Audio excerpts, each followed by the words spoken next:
Baba Askofu, nimeombwa na wenzangu mniruhusu kama namkaribisha askofu na kuwaacha siku zote kwenye mashaka sio vizuri, mnipe nusu saa. Mnanipa? Mmenipa nusu saa? Asante. Baba Askofu, nianze kwa kumshukuru Mungu mwingi wa rehema aliyetutunza mpaka sasa. Nisiache shaka yoyote kwa ajili ya wote hawa, ninawashukuru sana. Lakini nisipo washukuru vijana wa Kesha Nami, nitakuwa mtovu wa nidhamu na sina fadhila kabisa. Kesha Nami, naomba msimame. Hawa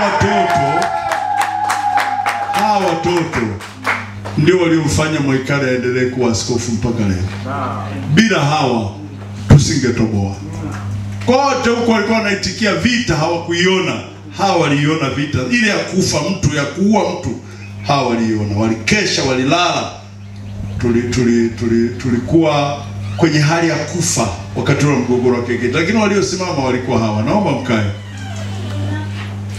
Alikuweko mtu mmoja siku moja wakati KKT wanakuja wafanya vurugu pale Rwanda, anasema tunataka kuwa Mwambora. Akasema kuanzia leo msifunge geti kwa Chado. So kuanzia leo msifunge geti. Fungua geti, fungua geti, fungua. Nilikuwepo. Ulikuwepo? Hakuna mtu asubutu kuingia wakati ule. Wanalilinda kanisa na liko salama. Ndugu zangu, wapendwa, wazee wangu, mpaka tuko hapa sisi tulikuwa KKT. Na mgogoro wetu uliasilishwa na kuhamisha diocese ya Konde kutoka Tukuyu kwenda Mbeya. Na katika diocese ya Konde kwenda Mbeya yalikuwa maandalizi ya kufanya Kyela iwe diocese inayojitegemea. Na wakati ule watu walifikiri Kyela haiwezi kuwa diocese. Lakini tulisema inakuwaje Kyela, wilaya kubwa yenye utajiri namna hii, haiwezi kuwa diocese? Kwa mashaka sababu Kyela imejaa kanisa la Kilutheri. Diocese ya Karagwe ya Askofu Bagonza ni wilaya moja, ni diocese. Diocese ya Makete pale juu hawana uchumi kama wa kwetu. Ni wilaya ya Makete ina diocese mbili. Ina Matamba, ina Kusini Kati za KKT. Diocese kama jamani mbili. Yaani kila tarafa ina diocese ya kwake. Yaani ingekuwa kama Kyela huku Unyakyusa diocese moja, Ntebera diocese nyingine. Ndivyo ilivyo. Kwa hiyo mkoa mzima wa Njombe za diocese za KKT ziko 3. Iko Makete, iko Matamba, iko na Njombe ambayo ituzaa sisi. Kwa hiyo watu wengine wana mawazo ya kuharibu watu, hata kufikiri diocese ni kitu ambacho hakiwezi kuwa kwenye wilaya moja au wilaya mbili. Kilichoasilisha kuhama, sisi ndio vijana tulikuwa tunakataa kuhama diocese ya Konde kwenda Mbeya. Na mimi nilikuwa mchungaji kijana, walioleta agenda ilikuwa Mwakihaba na Mwakiolile mwaka 2003. Tulikuwa pale Mwakaleli wakisisitiza kwamba tuhamie Mbeya. Sisi tulikuwa wachungaji vijana, tulikataa. Baadaye kila mkutano mkuu alikuwa analeta tuhamishe diocese. Watu wanakataa. Mkutano wa 2017 uliagiza kwamba diocese ihame mkijenga miundo mbinu, nyumba askofu, ofisi na kadhalika na kadhalika. Tulipohamia mimi nikahama kutoka Mbozi nimekaa miaka 14, nikahamishiwa Mbeya Mashariki kama mkuu wa jimbo. Tulianza kujenga ofisi yetu ya jimbo, ikawa ofisi kubwa, ina maofisi mle ndani sio 10 na ngapi, maofisi makubwa. Lakini tunapoanza kujenga, Mwaikale aliniagiza kwamba tunaomba uweke na ofisi ndogo ambayo atakaa askofu.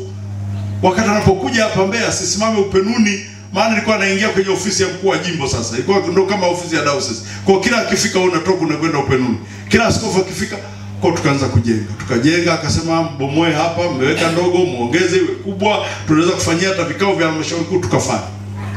Sasa nataka kwanza pale mgogoro ulipoanzia, sisi tulijenga ile ofisi kwa muda mfupi, kwa miezi 8 tumemaliza, na marumaru na aluminium na kila kitu. Watu walikuwa na moyo wa kufanya kazi.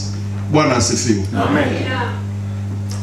Tunaposema itakuwa ofisi ndogo ya diocese tuzindue, Tukaanza mabishano pale kwenye jiwe la msingi, tunaandika kitu gani? Tunaandika ofisi ya jimbo, ofisi ya diocese. Kwenye management tukasema iitwe ofisi ndogo ya diocese. Sasa mkisema ni ofisi ndogo, halmashauri kuu haijui. Tuwaite halmashauri kuu waambiwe kwamba patakuwa na ofisi ndogo ya askofu pale, na tuwashukuru wenzetu Mbeya Mashariki kwa kujenga ofisi. Wakaitwa, wakati ule kina Kanyiki walikuwa kwenye halmashauri kuu. Kikao kilifanyika Matema. Askofu Maikara akawa na hofu kwamba wajumbe wanaweza kukataa. Akamuomba Askofu Mwakabana aje kuwashawishi halmashauri kuu wakubali kuwa na ofisi ndogo pale mjini. Askofu Mwakabana alipotusaidia, katushawishi, akaieleza halmashauri kuu kwamba nyinyi ndio mnaofanya biashara pale Mbeya, watoto wenu ndio wamejaa pale Mbeya. Mnapokataa kupeleka makao makuu ya diocese Mbeya, ni kama vile mnataka kujiua. Hamjui kwamba watoto wenu ndio wako pale, watakuja kugarambuka Mbeya wafungue diocese yao pale, nyie mtakuwa mnakaa upenuni. Kwa mkubali kuhama kwenda Mbeya, kwa sababu ninyi ni Wanyakyusa, pale ni makao yenu. Na akatuambia kwamba hakuna diocese yoyote iliyo wilayani ikawa na fursa kwenda mkoani alafu ikakaa bado wilayani. Akatuambia mmebaki Konde na Tanga. Wenzenu Tanga wanayo sababu, kwa sababu kule mjini hakuna Ukristo, ni Uislamu. Lakini wao nyinyi huko hamna sababu. Hakuna diocese inaongoza mikoa miwili na bado imekaa kwenye kiwilaya. Mko wilaya mkoa wa Songwe, mkoa wa Mbeya, bado mmeng'ang'ania.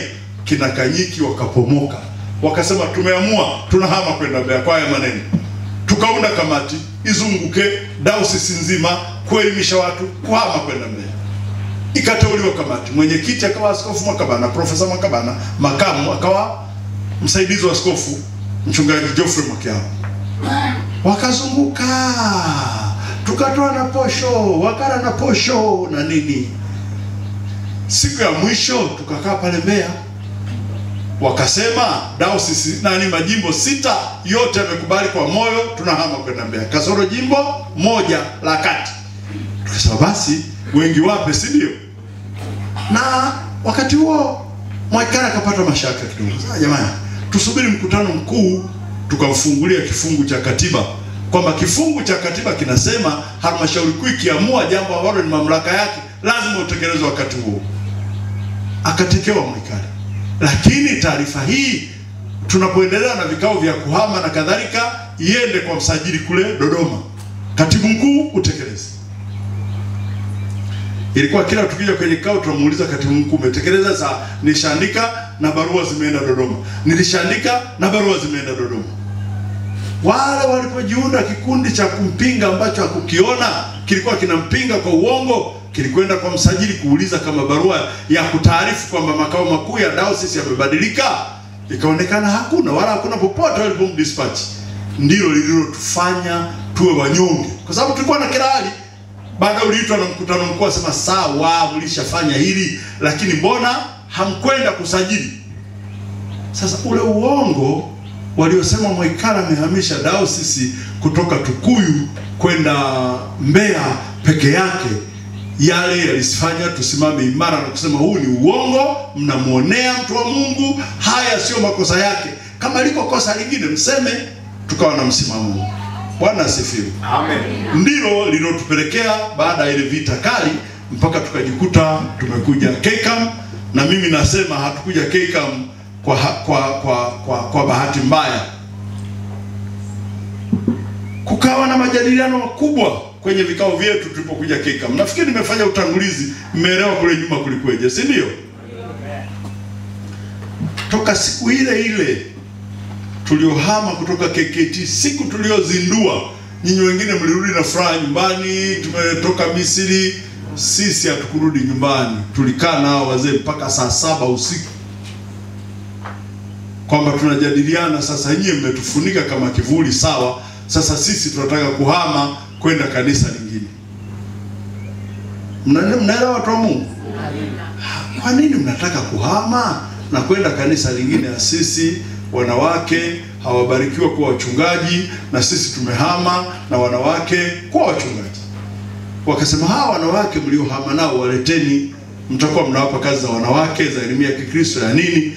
Lakini sisi msimamo wa kanisa letu kwa neno la Mungu, na hii ndio katiba yetu, hatutaki kuruhusu mwanamke kuvaa majoho. Ukawa msimamo. Kozi kaendelea harakati za vita za kuhama na nini. Na mimi ninawaambia wale wazee, hii habari ya kusajili kanisa sio mchezo. Lazima uwe na pesa, lazima uwe na muda. Na mimi wakati ule nimechoka kweli na mgogoro wa KKKT. Siwezi, natafuta nini? Mimi natafuta mahali pa niingie, nisali Mungu, niondoke, nimtolee Mungu sadaka. Hii habari ya wanawake, ikawa vita kubwa. Mwambola anakataa kuhama, Mwambola anakataa kuhama. Ikawa mgogoro mkubwa. Mgogoro ule ulipokuwa mkubwa, na iona hii ya kupasuka kanisa, nilisema na siku nyingine hapa Kyela. Nilimwambia mwenzangu Mwaisumu kwamba bwana, hali ni mbaya kule ofisini, hatuwezi kukaa, hatuwezi kufanya chochote, kuna shida kubwa. Mwaisumu akatumia busara, akawatafuta wazee Mwaulanga, Mwakarukwa, Mansasu na Kanyiki kulikwepo. Kanyiki hakuitwa kule Ndamba alitoka Mwalimu Abeli Mwambungu siri, na Mwaisumu akakiandaa kwa siri pale Kyela. Jamani, kwa wape pole, mtawaangalia wanaposema. Walipotupa pole na askofu akaeleza kanisa linaenda vizuri, linatanuka kwenda Iringa, kwenda Dar es Salaam na kadhalika. Kwenye kile kikao sinasema hao kina Siakaja wapo. Maana mnaweza kufikiri jambo ni la leo. Bwana Yesu asifiwe. Amen. Kosa alilofanya askofu, akamuongeza na Mpayo ambaye hakuitwa na Mwaisumu. Kwa nini hakuitwa? Kwa sababu aliona Mwaisumu alikuwa anawaita watu na busara ambao watakaa chini na kuzungumza jambo hili. Mimi nikawaambia hawa wazee, hili kanisa tunaenda kwenye mgogoro. Askofu anaongoza kanisa kama mfalme, anaongoza kanisa kama Mungu. Hataki kutaja mapato na matumizi, anakula hela zote. Niliwaambia hawa wazee. Niliwaambia sasa hivi uko mgogoro wa wanawake. Wale wenzetu kule hawapendi. Wametuandikia barua za maonyo mara 2 kutuonya, hatutaki wanawake wakae madhabahuni. Kama tunataka wewe wanakaa madhabahuni, tuitane, tuzungumze, tuwashawishi wenzetu wakubali, lakini kutumia nguvu sasa hakuna. Sisi tukwenda na wanawake watafanya kazi. Kasema hapana. Ukiingia nyumba ya Muislamu wakati mvua inanyesha, usilende na nyama ya nguruwe, ni utovu wa nidhamu. Sisi tuendelee kuzungumza nao taratibu hao wenzetu. Unaona ni kibaraka cha wale wa kaskazini. Kile kikao tulimaliza pale Kyela, mvua inanyesha kweli kweli, hata sijui walifikiaje hao wazee. Lakini ili linalotokea leo, mimi niliwaambia miaka 2 iliyopita. Boda. Nisema wapi mimi sasa? No, boda pale kwa Karanja. Tukaa nyumbani kwa Karanja. Tukazungumza, nikawa jamani, hili jambo ni sensitive huko tunakokwenda, hataelewana. Lakini kwa nimeona, namwambia askofu, unafanyaje matumizi ya fedha peke yako? Yana anapiga simu. Kweli ofisini hakuna hela. Hata leo hatuna hela. Hata leo tutatoa sadaka. Tutapata wapi mafuta askofu kurudi kule? Unafikiri mimi ninaye? Bwana Yesu asifiwe. Amen. Hatuna. Mimi ambaye nampokea hata ofisi mpaka leo imefungwa na huko kwenye akaunti hakuna. Lakini matokeo alikuwa yanatokea ambao niliwaambia hao wazee. Askofu anapiga simu shakani. Anasema naomba pasenti. Mwanani Kanyiki kwa mfano, tupe pasenti. Sasa askofu, hapa tuna pasenti tu, hatuna hela sana. Leta tuma hizo. Tukutumia ngapi? Pengine 300,000. Zile 300,000 zinatumwa. Mwisho wa mwezi Kanyiki anapeleka makaratasi tupu. Hayana hela kwa sababu hela zishaliwa. Sasa haya mimi yakana niumiza kwamba hatuwezi kujenga kanisa la kulia hela. Hata hela za kwako za duka, kama unauza duka unachukua umenunua hiko, haliwezi kuwa duka. Mnanena watu wa Mungu. Nataka kusema chanzo cha mgogoro. Siku nyingine askofu amempigia simu, hapo hatupati mshahara hata 100. Hatupati kwa sababu hela hamna, na uwezi kumlaumu mtu. Na unaona makaratasi hayana fedha. Lakini fedha zishatumika kwenye safari, matengenezo ya magari na kadhalika na kadhalika. Ashukuriwe Mungu, sasa hivi kina Mwandondo anatubebea sana mzigo. Uko hapa Mwandondo? Asante sana. Amehangaika sana huyu mtu. Hata nilipokwenda Ipinda nilikwenda naye. Hata tulipokwenda Mbozi nilikwenda naye. Hangaika sana na kazi ya Mungu. Na mimi leo gari yangu iko kule Mbeya imesumbua, bila yeye tusingefika hapa na tumechelewa kwa sababu gari tuliyotegemea kuitumia ya mwenzetu pale Mbeya ameugua toka jana. Sisi tunafikiri mzima, kuja kufika leo asubuhi asema jamani siwezi. Baba Askofu kikuja kuniumiza siku nyingine, amepigiwa simu katibu wangu wa Rwanda na askofu, kwa bwana tafadhali kuna msiba Kiera natakiwa kwenda kesho, kwa hiyo naomba utusaidie fedha kidogo tuweke mafuta twende msibani. Katibu akaambia hatuna fedha tulizonazo za pasenti. Akasema naomba utupe hizo za pasenti, utatukata mwisho wa mwezi 3,500. Maana nataka kusema facts, si hawa wananirekodi, si ndio watu wa Mungu? Katibu akasema sawa, akamtuma dereva kuja kuchukua fedha. Dereva akaja akachukua fedha. Tuko hapo hapo tunasikiliza, amechukua fedha 3,500. Anampigia simu na dereva akamweka simu loud speaker. Anasema umepata hizo hela? Sasa ndio nimepata. Wasikiliza, wamekupa ngapi? 5,500.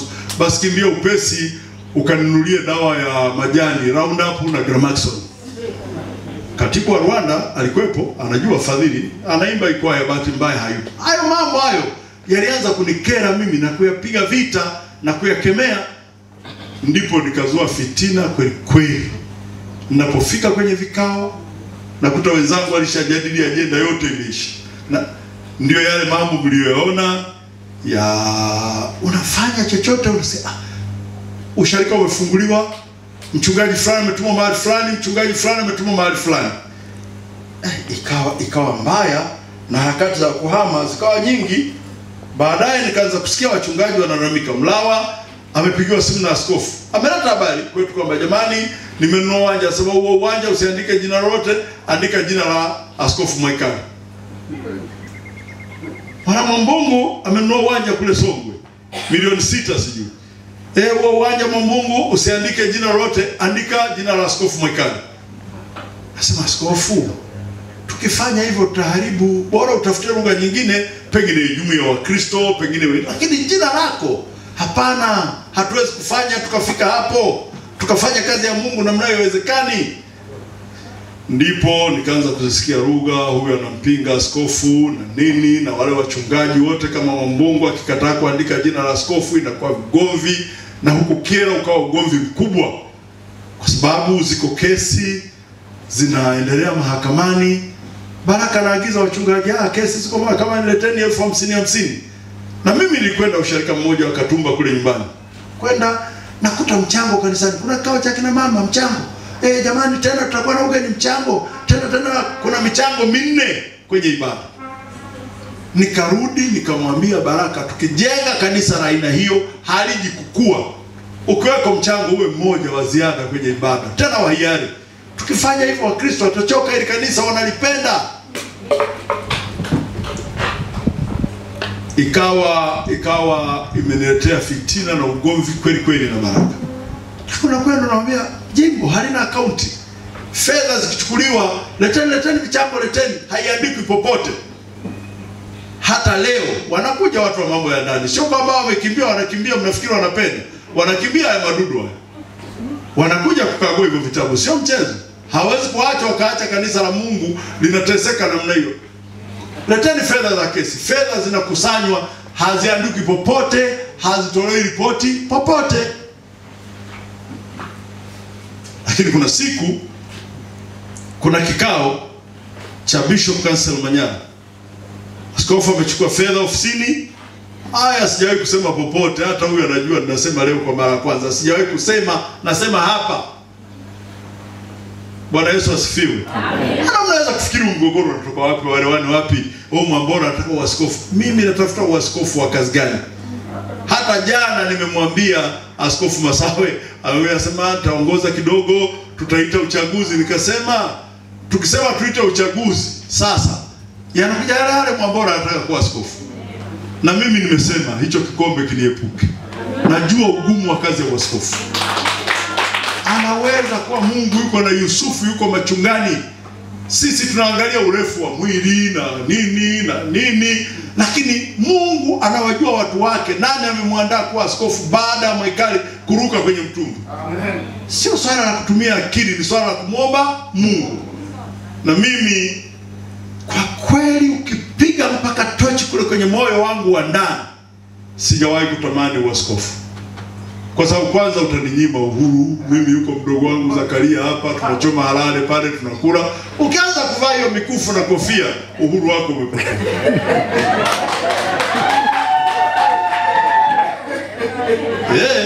Ndio unakuwa mwisho wa kwenda kula kitimoto na Mwaisumu. Sasa hayo mambo hayo mimi. Sasa kuna bishop council kule Manyara na askofu amechukua fedha ofisini. Hakuna hela ofisini. Alikuwa anajitahidi sana Mwaikali. Sio kama hela zilikuwepo za mchezo. Na usiyenye iko wapi. Lakini kibaya anafika njiani, anasema jamani samahani, huku askofu mkuu ameniongeza safari. Kwani uongo? Si message zipo? Si TCRA tunaweza kwenda, akipinga apinge hadharani, twende TCRA. Anawaandikia wachungaji, wakuu wa majimbo wanaanza kuziandikia sharika. Hawa wachungaji wanazo, askofu jamani ameongezewa safari, askofu mkuu amemtuma Tanga aende na Dar es Salaam na nini, kwa fedha itoshi, muongezeni. Usharika wa Kiera 100,000, usharika wa Ipinda 100,000, usharika wa Makwale 100,000. Tanga ambako askofu hajatumwa, wala askofu mkuu hana habari na hilo. Hizo fedha ni za kutumia. Mimi kwenye mambo hayo ni mkali, ndugu zangu. Hili kanisa tunaliongoza kwa uchungu sana. Tuna donate tone. Hapa ukiona baba askofu mkuu watu wamejenga hivi, ni watu wanajitolea. Sisi tumeingia hapa Kiera kusali, bati zilikuwa zinafika pale. Kesho unakuta baba mmoja ameleta bati, mwingine analeta bati, mwingine ameleta bati, mwingine ni tone.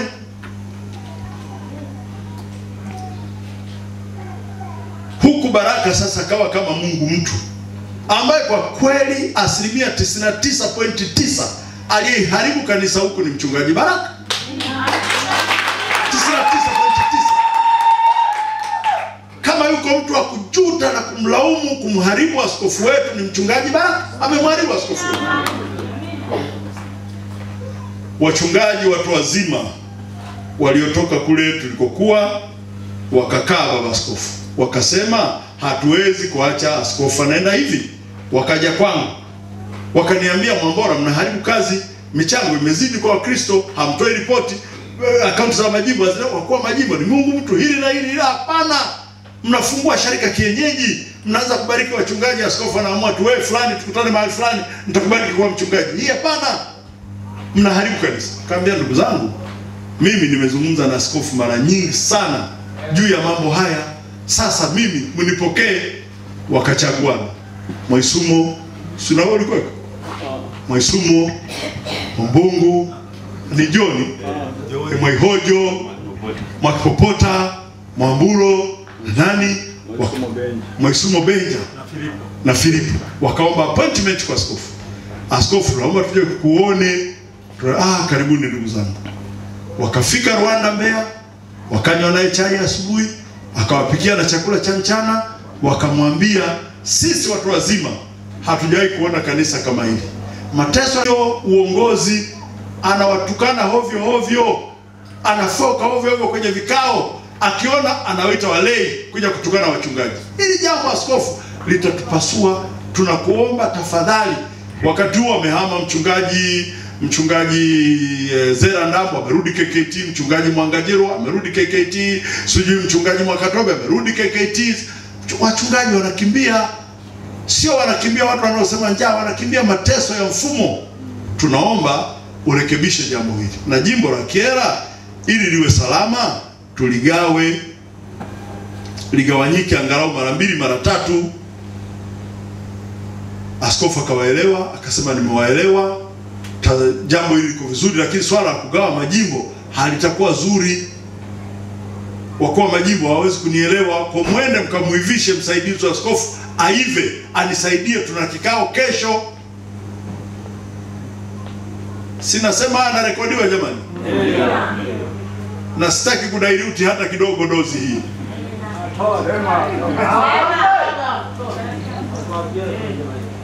Hawa wachungaji wakaja wakanifuata nyumbani boda.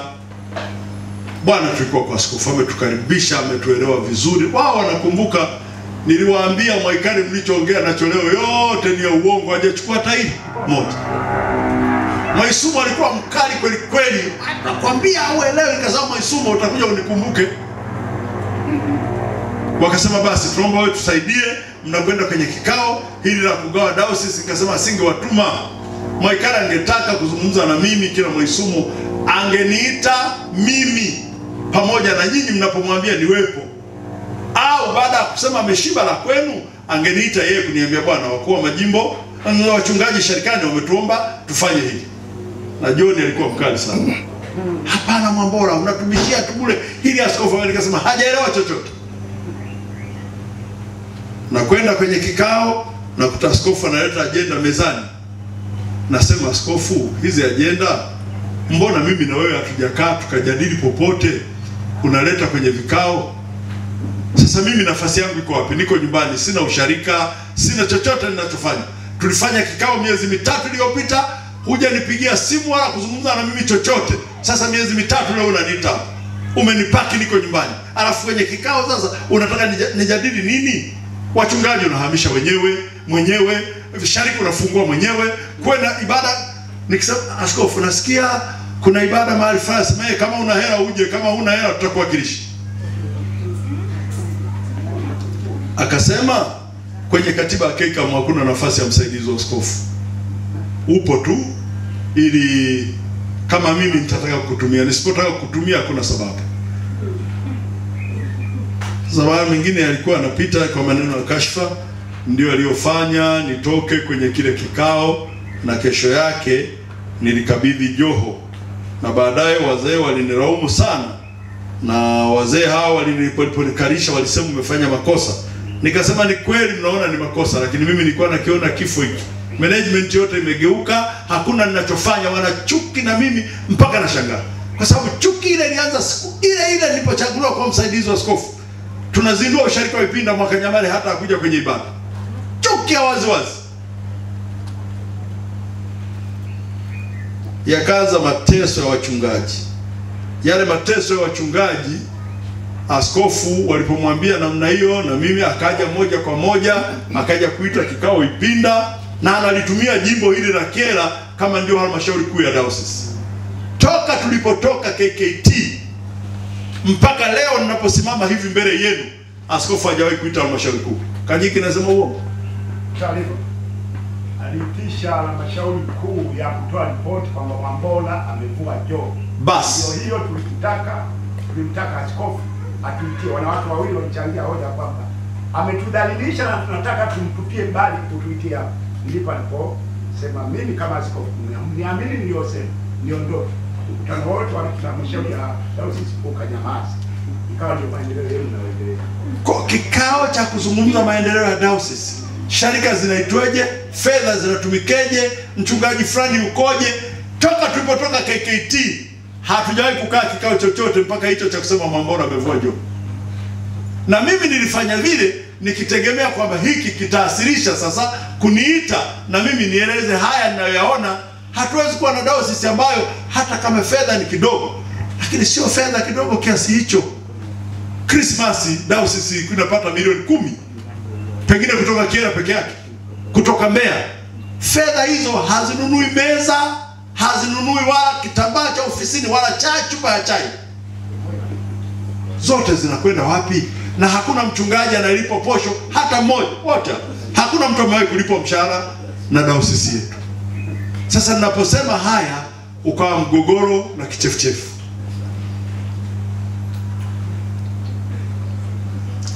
Wachungaji waliokwenda kumuonya askofu waliteseka sana.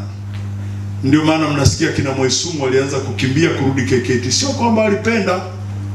Ndugu yangu Mwamburo alikuwa kule Mababu, akaambiwa na wewe ulikuwepo kwenda kumuonya askofu, wachungaji amruhusiwi kumuona askofu. Akaambiwa na hama na kwenda usharika wa Makutano, na Mwajumba aliyekuwa Makutano anakwenda Mababu. Mwamburo anaenda kufika pale Makutano, ama wakuta Wakristo kwenye ibada, mimi ndo mchungaji, nasema hili sio kanisa la Kilutheri, hili ni kanisa la Pentecost. Mwambura kama amekaa nyumbani, miezi inakwenda amekaa nyumbani. Unafanyaje kazi namna hiyo? Na sisi wachungaji tuliitwa madhabahuni, sio wafanya biashara. Leo ukiniambia niende kuchoma kitimoto ili niishi, ni ngumu sana. Bwana Yesu asifiwe. Amen. Yale mateso ndio yaliyowasababishia kina Mwamburo kurudi KKT. Sio kwamba walipenda. Na sasa imeendelea timu kiasi kikubwa. Wanaambia askofu, Twitter halmashauri kuu wachungaji 7 wamerudi KKT. Baadaye wachungaji 9 wamerudi KKT. Baadaye hata juzi wiki iliyopita amehama Wasebe pale, nyewe mnajua Wasebe ambapo ni kwao, nyumbani kwao Mwekali. Amehama, amerudi KKT. Jumapili ya jana hii Mwakibwili wa Ndwanga, yule mchungaji mfupi kidogo jana amerudi, wamepokea KKT. Tuzungumze sasa na yule wewe tunaenda kujenga kanisa kule na wewe unabaki KKT. Sasa hii wachungaji wanarudi, kuna nini? Halmashauri kuu ikae na wachungaji waulize. Hapana, sio kwamba swala lilikuwa lifiki kwa wazee, linafika. Wanajaribu kumwambia kwamba jamani, tunaomba tuzungumze. Alichokuwa na wajibu mnajua wenyewe. Baadaye nilishtua sana kanisa. Mwaikara kawafukuza kazi. Iringa tulikuwa na wachungaji 11 akawaandikia barua za kuwafukuza kazi. Hamnitii, hamniheshimu. Nini? Wamemuuliza hoja kwenye kikao. Kwani mnaniuliza? Anafika huko amewaandikia barua wachungaji 11 amewafukuza kazi. Kanisa lilishtuka, wachungaji 11 kukawa mtima ng'ombe waputi. Ikaanza kuona hapa kuna shida.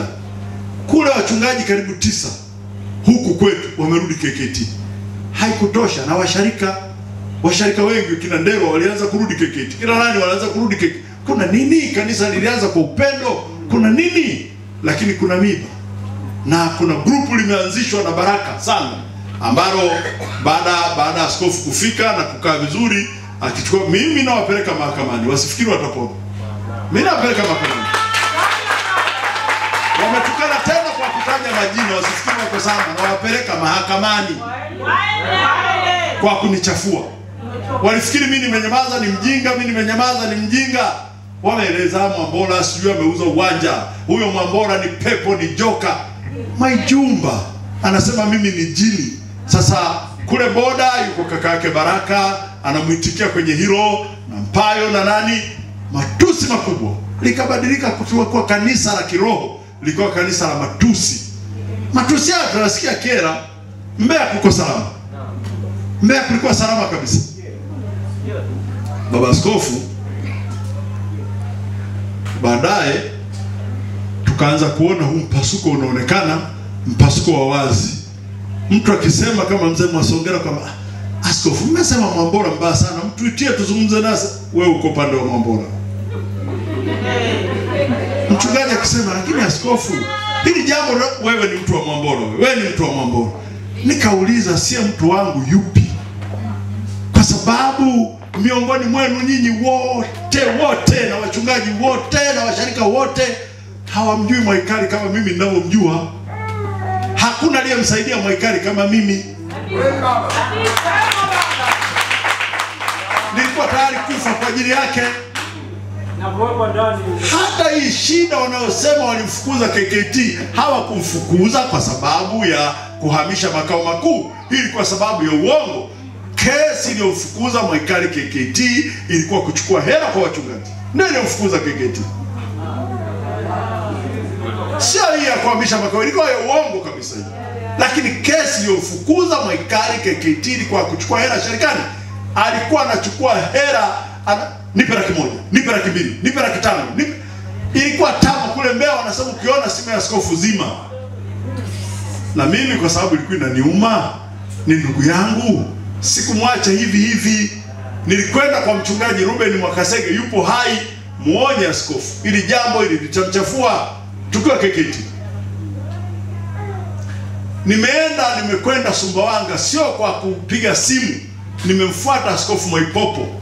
Askofu Mwaipopo, na kuomba wewe, ni kaka yetu, mdogo wako atatia aibu, ananyang'anya hela sharikani kama jambazi. Wachungaji wamechoka, tutafika kwenye mkutano mkuu itakuwa ngumu hata kumsaidia. Kamuonye. Mwaipopo aliwasha gari toka kule kumfuata pale Mbeya. Askofu, kuna manunguniko. Na mtu aliyeniambia ni Mwambola, amesema nimseme, yeye ndo ameniambia kwamba unachukua fedha mno sharikani. Yaani sasa ile tabia akahama nayo kutoka KKT akaja nayo mpaka huku Kekama. Kusanya hela. Jambo hili lilifanya wachungaji sasa wakomavu kama kina Mwaisumo kwamba tunajenga, tunanunua viwanja, tunafanya nini, hutu tuhela tudogo kamebaki na kibidi, nipe sana sini, nipe. Ikatuletea mzozo mkubwa. Sio kama kina Mwasongera sikuwaambia, niliwaambia wazee, hili linatuumiza, litaigawa hii dayosisi. Pale Rwanda alikwenda kwa mzee Sanga, alikuwa mwenyekiti wa kamati ya fedha Rwanda. Anasema mimi mchungaji wenu nitamtoa Mwambola kwa sababu hanipi fedha.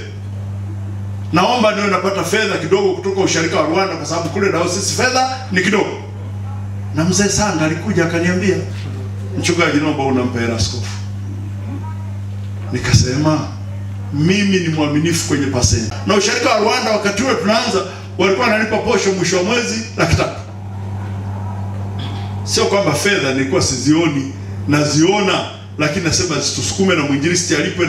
Kumbe mwenzetu hana habari kabisa na wainjilisti na nini, hana habari. Ni yeye tu. Usharika wa Rwanda ulikuwa sio wa kukwama kununua uwanja mpaka leo. Wanasalia kwa mtu mpaka leo, kina Kiera wamenunua, usharika wa Rwanda ulikuwa na nguvu. Acha sasa umeregea, watu wamehama, wamerudi KKT, umepasuka. Hata hivyo ashukuriwe Mungu, juzi tumemaliza kulipia uwanja wetu, kwa hiyo tunamshukuru Mungu sana.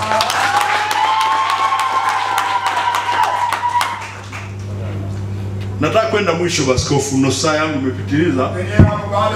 Baada ya kujawewa.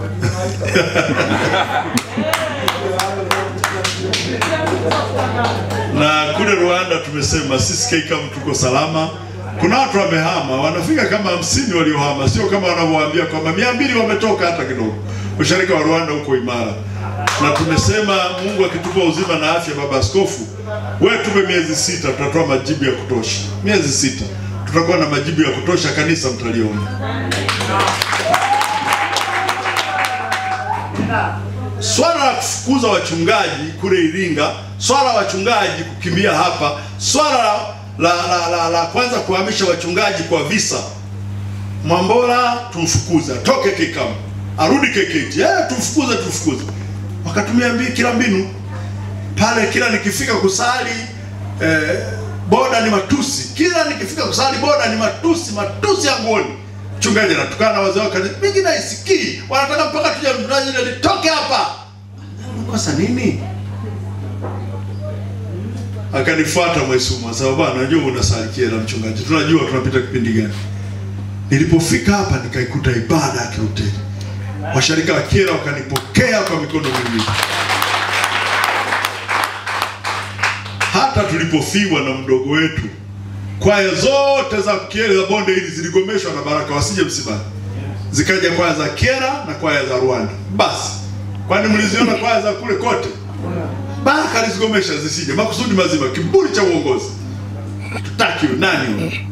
Lakini tunawashukuru sana watu wa Kiera na Rwanda walikuja, waliomboleza pamoja na sisi. Pamoja na hayo, kuzika mtoto yule mwana sheria mdogo wetu, askofu akuja msibani kuzika wala kutuona.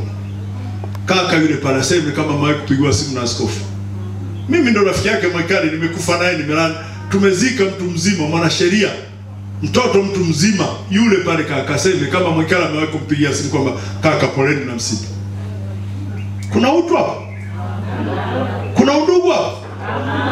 Yaani msaidizi wako anafiwa na mdogo wake. Kesho yake akawa Mwakiropa anafiwa na dada yake. Mwakiropa mchungaji yule aliyepo kikosi. Kwa sababu alikuwa Mbeya mjini. Askofu alikuja kuzika Makwale. Pana umbali gani alipotaka kuzika kwa Mwakiropa kuja nyumbani kwetu kusema pole na msiba? Pana umbali gani? Mnanielewa ninachosema watu wa Mungu? Maana sio vita leo kwamba nimefiwa na mdogo wangu kabisa.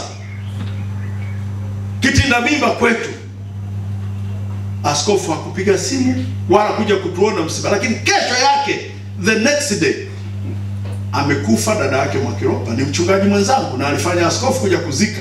Na baada ya kuzika, kulikuwa na umbali gani kutoka Makwale aje kusema pole? Mimi hapa nilikamatwa na bunduki, wakasema hii ni bunduki ya ujambazi, huyu bwana amiliki bunduki kisheria.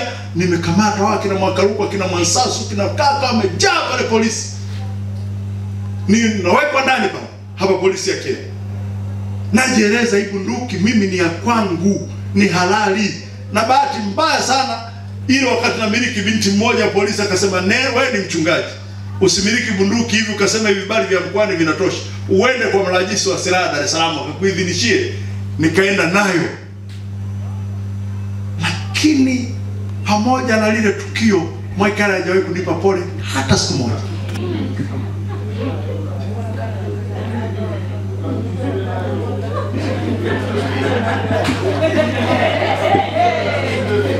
Mimi nimeendelea kufanya kazi ya Mungu kwa moyo, kwa sababu aliyeniita sio Mwaikale, aliyeniita ni Mungu mwenyewe. Maneno yanayosema huko, Mwambola ni mbaya sana, Mwambola anataka kumpindua askofu, Mwambola anataka uaskofu. Sasa Wakristo zimehamasishwa, kwaya zimeambiwa ubaya wangu, na wachungaji wameambiwa ubaya wangu. Lini wamewahi kukaa wameita wachungaji wote mbele ya askofu mkuu? Nikapata nafasi, nasema askofu, wachungaji wako hapo, kiangalia kwenye magrupu yao kumejaa matusi, mimi hapa, niambieni ubaya wangu hata huu. Mahali popote mnapoba hakuna. Kanisa likaamua kusema sasa, ili dayosisi iwe na utulivu, kwa sababu ukienda Songwe wachungaji wanapiga kelele, ukienda Kera wachungaji wanapiga kelele, ukienda Iringa watu wanapiga kelele. Dayosisi yenyewe ni kubwa. Kwa mfano Kamsamba tumefungua usharika mkubwa, una watu karibu 460 Kamsamba.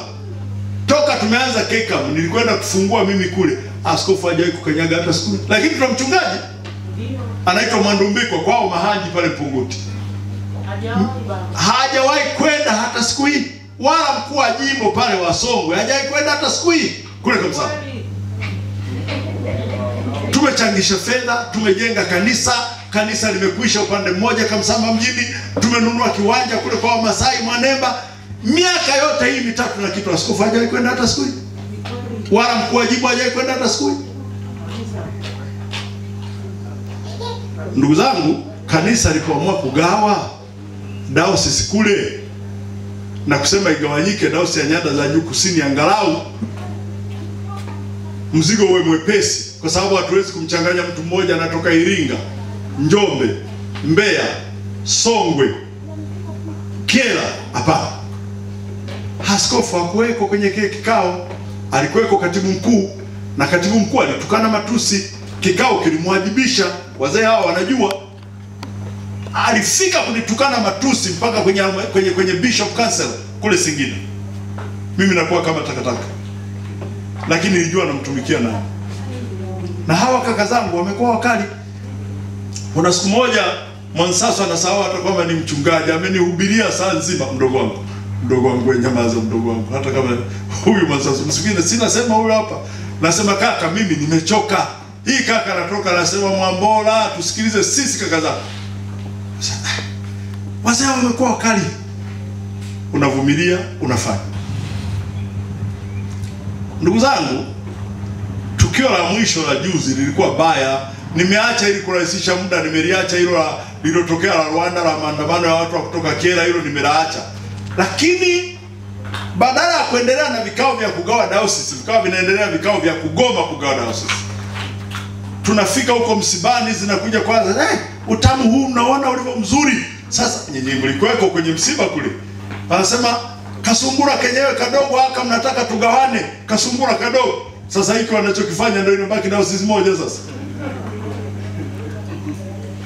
tumepoteza mfumo, hatuna mfumo wa pamoja, hatuna nini, hakuna kitu. Mimi kinaniudhi kama huna hela mfukoni. Mimi ni mchungaji, sitaki kuwa na mapato ya kidhalimu wala udanganyifu. Asitokee mmoja wetu baba askofu unakwenda usharikani kama hapa, unakuja unasema mnipe hela kwa masishia.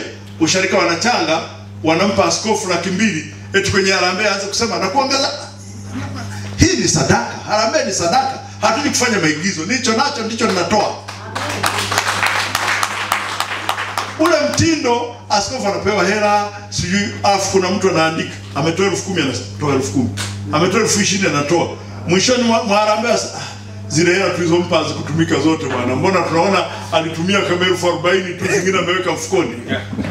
Haya ni maisha ya kujijaribu mwenyewe. Mimi natoka nyumbani, nimeuza kambani zangu na 50,000 mfukoni, nitatoa kwenye 20 kwenye sadaka ya kawaida, 30 nitamtolea Mungu kumjengea. Zikisha basi zimeisha, sina nyingine.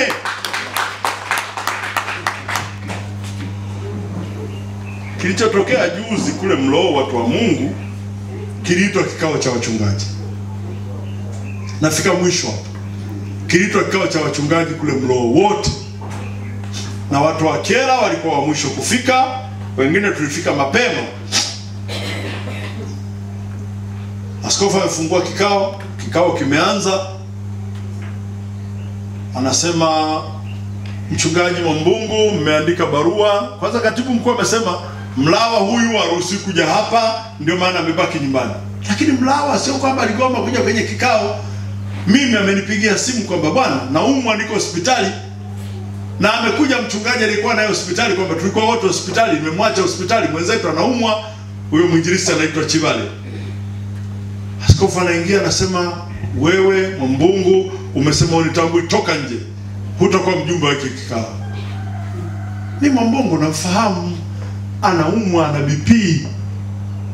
Mwambungu mimi nimesoma naye chuo cha Biblia, tumemaliza siku moja na Mwambungu. Mwambungu mimi ni kama watoto wa familia moja. Yule mimi ni kaka yangu, Mwambungu ni mjomba wake, huyu ni mjomba wake, ni watu wa familia moja. Sasa Mwambungu amekosa nini cha kufukuzwa kwenye kikao? Na nyosha mkono, nikasimama na ninasema hii kwa sababu clip inazunguka. Nikasema, askofu, peke yako? Mwambungu amekuandikia barua peke yako? Huna msaidizi wa askofu, huna wakuu wa majimbo, huna halmashauri kuu. Huwezi kufukuza kwenye kikao mchungaji bila halmashauri kuu. Mchungaji kwa Mwaikali tumekuwa kama wachunga mbuzi. Wachungaji anatutukana na kutufedhuri kama wafanyakazi wa nyumbani kwake. Sisi wafanyakazi wa nyumbani kwa askofu, sisi ni watumishi wa Mungu na lazima tumheshimu askofu.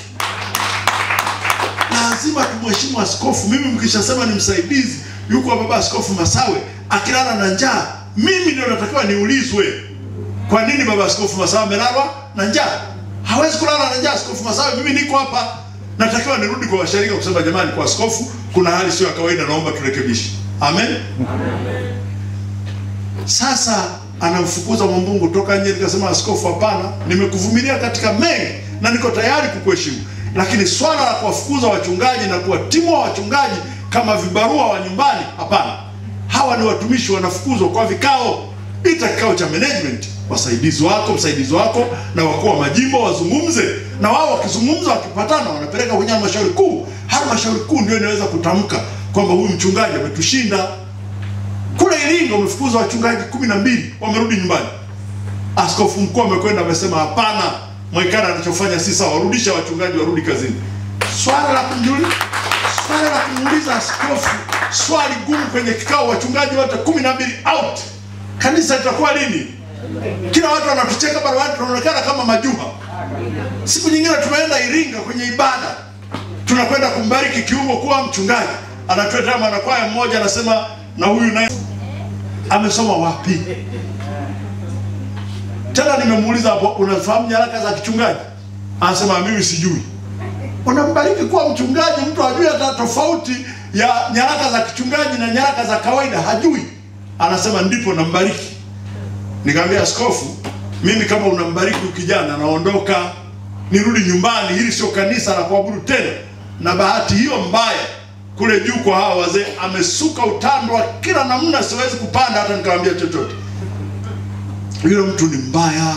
Ukifika Kyela, kila mtaa na mtoto, kila mtaa hata boda wanamjua, kila mtaa na mtoto. Nilimwambia askofu mkuu, askofu, mimi nina watoto 3, anaitwa John Toli, Faraja na Anganide. wote ni wa kike. Huyo mwingine mniletee. Huyu jamani mwizi sana wa fedha. Nikasema nimefanya KKT, atafutwe mtu anayesema Mwambola aliwahi kuchukua shilingi 1000 ya kanisa, aje hapa, mimi niko hapa. Aje aseme sijawahi kuchukua 100 ya kanisa. Nikipewa nimepewa, sio ya kujichukulia. Baada ya kuzungumza hilo la Mwambungu kukataa kwamba sitoke askofu, hiyo ni uonezi, ndipo tukawashangaa askofu mkuu anaingia kwenye kikao. Mimi niko mbele hapo, askofu anaingia huko nyuma kama hivi mlivyo, tunakuta anatokea. Anasema, karibu askofu mkuu, umefika. Hatujaanza hata kuzungumza ajenda hata moja. Askofu mkuu anakuja, anakaa, hajaanza kutusalimia. Mchungaji Mwakanyamale amesimama, anasema, wachungaji walikuwepo jamani, nimesema na anarekodiwa. Anasema, huyu ametoka wapi? Hatujamuita sisi, atoke nje. Askofu mkuu anakuja anatuvizia sisi. Tunaona tabia ile ile ya Mwakehaba kumfukuza. Mwaikali imerudia kwa Mwambola, yeye ndiye aliyemleta askofu mkuu. Nasema kweli kwa jina la Yesu, sikujua hata kama askofu mkuu yuko hapo siku hiyo. Sikufahamu. Nilihisi. Aliniandikia message moja, huyu mtu anaanza kwa hapa nini? Ameniuliza, mnaanza saa ngapi kikao chenu? Nasema karibu tunaanza, ndio tuko na mjibu kwa simu. Lakini kwamba askofu mkuu yuko Mlowo sikujua. Naambia huyu Mwambola ndio amemleta, ndio amefanya nini, ndio mimi sijui chochote. Atoke.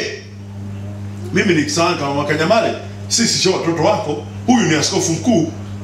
Muulize askofu kwanza, pengine ndo aliyemwalika.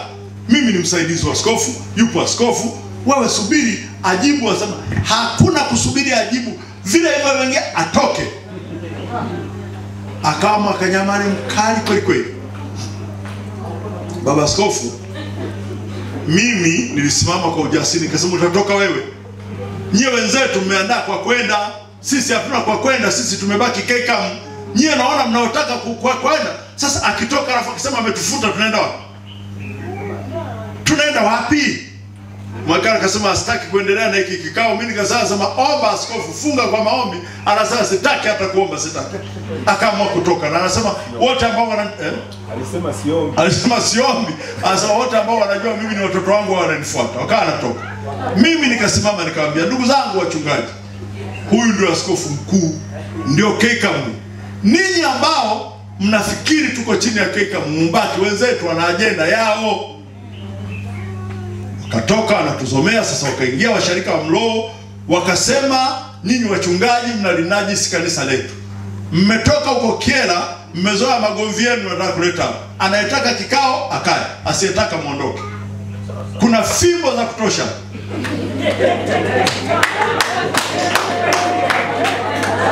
Wakaingia kwenye magari, tukakaa na askofu mkuu. Baada ya kupunguza, unajua unaambiwa na wachungaji wako, toka sasa hivi. Hata kama amekosea, iko lugha kumwambia, sio toka sasa hivi. Tulikaa naye, tukampoza, tukambembeleza askofu mkuu, tukamsihi aongee na sisi. Akasema nilichofuata nilikuwa napita, lakini watu wa serikali wameniambia, ndio maana nimekimbia, nimeruka na ndege mara moja, kwamba kikao chenu mnagombana, kitavunja amani, mnaweza kumwaga damu. Nilikuja niwepo, niwasikilize mnapoamua mambo yenu, niwatulize, kwa sababu sisi makao makuu wamekuja watu kutoka Wizara ya Mambo ya Ndani, wametuambia hili na hili na hili. Ni pamoja na kusema kuna uchaguzi mkuu, una migogoro yake kwenye vyama. Wachungaji mjitahidi sana msiingie kwenye migogoro ya siasa, ninyi mwe mnawatuliza watu. Sasa tusione na wewe mchungaji unashabikia siasa na wewe uko kushabikia siasa. Na nimekuja kuambia ndugu zangu, fedha za watu mnazochukua kanisani, andikeni risiti, sio zenu. Inaonekana hapa kwenu kuna mafedha yanabebwa bila taarifa. Na ni kweli tuna kashfa moja pale Rwanda ya milioni 4. Kuna uwanja ulikuwa unatafutwa wa kituo cha watoto yatima. Wanasema kuna hela zilitakiwa zilipwe serikalini. Na askofu ameandika kabisa, amekiri kabisa kwamba amepokea zile hela milioni 4 na amemwelekeza katibu wa usharika ameziingiza kwenye akaunti ya mtu binafsi. Zile fedha hazijafika serikalini, zimeliwa, zimeleta kwele. Ziko wapi hizo fedha? Milioni.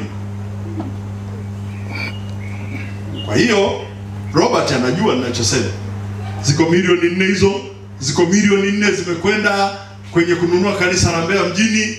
Mbeya mjini sio wamelipa, lakini hazijarudi Rwanda. Msharika wa Rwanda utaendelea utakoma lini? Wamekopa hela milioni 4. Wenzenu tunalipa kiwanja. Hela zile zimechukuliwa, wenzetu wana haraka. Hata Mwambungu amekopa hela. Kama Mungu amekopa hela Rwanda, tutampa kesho, tutamkopesha. Umesema utalipa lakini. Sasa zile hela zimeenda milioni 4 Mbeya mjini kwenda kununua jengo. Haleluya, Mbeya mjini wamenunua jengo. Sasa zile fedha wakati wa Mbeya mjini wamefanya harambee, wao kule zinasomeka zimelipwa. Huku Rwanda zinasomeka hazijaingia. Sasa tuambie kina Robert mmeweka wapi hizo hela? Anajikunyata mtoto. Kwa kweli ndio aliyotuambia askofu mkuu. Wenzetu wakawa wamemfukuza kwa aina hiyo, na walipotoka hapo wakaenda kwa mjini, ndipo wakatangaza kwamba sisi tumehama KCAM, KCAM inatunyanyasa, askofu mkuu anaingia kwenye vikao. Hivi kweli askofu mkuu akiingia kwenye kikao jamani tuseme ndio kunyanyasa? Kwenye kikao? Tukute hapa askofu mkuu anaingia tutasema ametunyanyasa? Au tukute mkuu wa wilaya anaingia hapa tutasema ametunyanyasa? Hayo maneno yamekuwa makubwa, yamepambwa kwa wanakwaya, yamepandwa huko vijijini. Sisi tunahama, tunaenda Kikuti. Kukuti. Haya siku. Kimsingi baba askofu, serikali haijawahi kusajili hilo kanisa inaitwa Kukuti. Haijawahi kusajili. Halipo. Wamekwenda wameng'oa vibao huko. Hiyo ni kama mtu anajifurahisha tu. Yale makanisa na kesi iliyoko huku mahakamani ni kesi ya KCAM na KKT. Wewe unasema Kikuti. Sisi ni nzuri sana kwetu. Tuandikiane agreement kwamba Kukuti au mwakari binafsi na wachungaji wake wananunua ile kesi. Tuachie tuendelee na mambo yetu. Hakuna tatizo. Lakini sisi tuna kesi mahakamani ya kimsingi. Kwa tunarudi tena hapa, tunaenda kuonana mkuu wa mkoa, tutakuja kuonana mkuu wa wilaya, aje mwikali atuandikie kwamba yale makanisa anajua ni ya watu wa Kukuti, sisi tutoke kwenye ile kesi waendelee. Hatuna neno. Lakini pia tumeona mgogoro wa yale makanisa, kesi inavyoendeshwa sio, fedha inapigwa nyingi, Wakristo wanachangishwa hela nyingi, advocate halipi hela, mpaka advocate amekuja sawa basi mwa mnanitumia moja kwa moja.